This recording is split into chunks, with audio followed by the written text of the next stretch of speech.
আসসালামু আলাইকুম দর্শক, আজকের ভিডিওতে আমরা জানবো ওষুধ নিয়ে 10টি ভুল ধারণা। যে কোনো ওষুধ খাওয়ার আগে গ্যাস্ট্রিকের ওষুধ খেতে হয় না, এটা একদমই ঠিক না। গ্যাস্ট্রিক বা আলসারের সমস্যা না থাকলে গ্যাস্ট্রিকের ওষুধ খাওয়া ঠিক নয়। তবে কিছু ওষুধ যেমন ব্যথানাশক, অ্যান্টিবায়োটিক ওষুধের সাইড এফেক্ট কমানোর জন্য আমরা গ্যাস্ট্রিকের ওষুধ খেয়ে থাকি।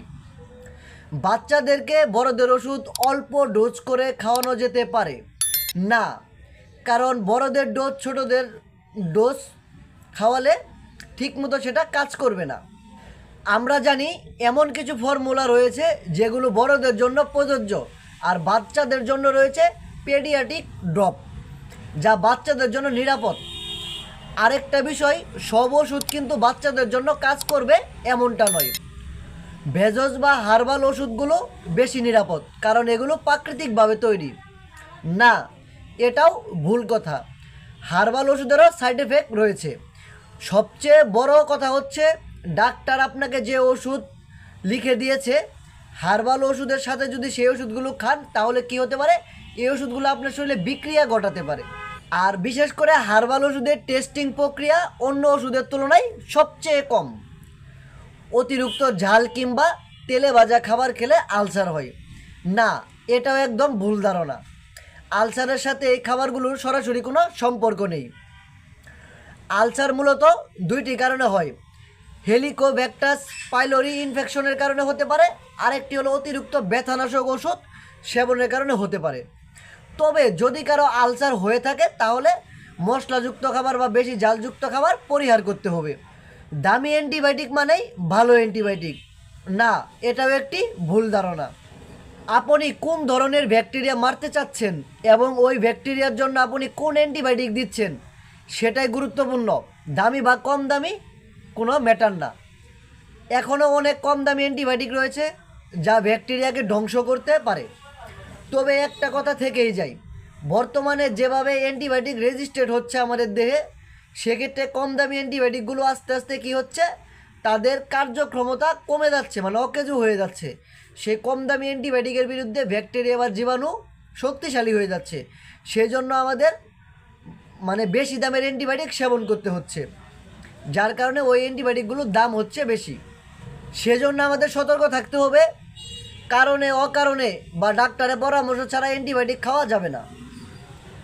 ডেঙ্গু জ্বর হলে ব্যথানাশক বা প্যারাসিটামল খাওয়া উচিত না না, এটাও একটি ভুল কথা। ডেঙ্গু জ্বর হলে আপনি প্যারাসিটামল ব্যবহার করতে পারবেন, তবে অন্য কোনো ব্যথার ওষুধ ব্যবহার করতে পারবেন না, যেমন ন্যাফ্রোক্সিন, তারপরে রোলাক, তারপরে আপনি ইটোরিক্স, এরকম অনেক কিছু ব্যথানাশক ওষুধ রয়েছে, এগুলো আপনি ব্যবহার করতে পারবেন না, কারণ এগুলো আপনি ব্যবহার করলে শরীরের জন্য ক্ষতি হবে। কোলেস্টেরল মানেই আমাদের শরীরের জন্য খারাপ না, এটাও একটি ভুল ধারণা। কোলেস্টেরল আমাদের শরীরের জন্য খুবই গুরুত্বপূর্ণ।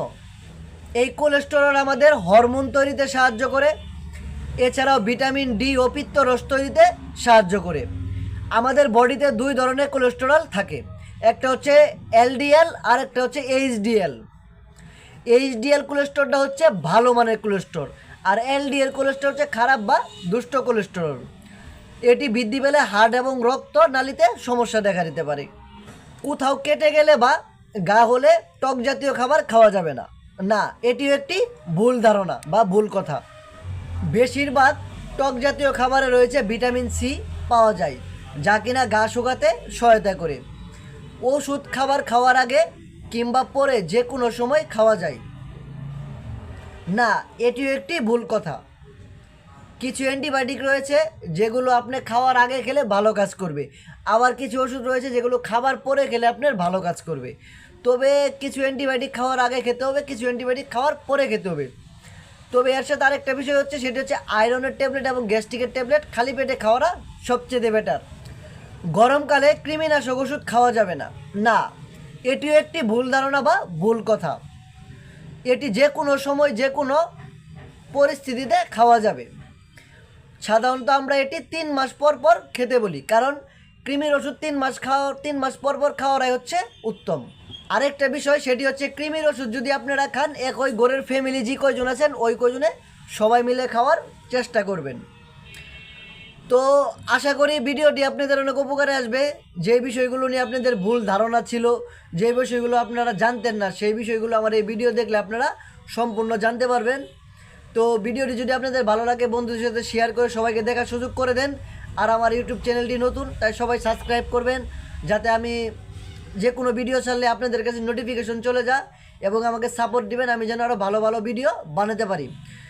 আর কথা বাড়াবো না, এই পর্যন্ত শেষ করছি। তবে আরেকটা বিষয়, সেটা হচ্ছে ওষুধ নিয়ে দূর হোক বই ও অবজ্ঞা। সকলে ভালো থাকুন, সুস্থ থাকুন, ধন্যবাদ।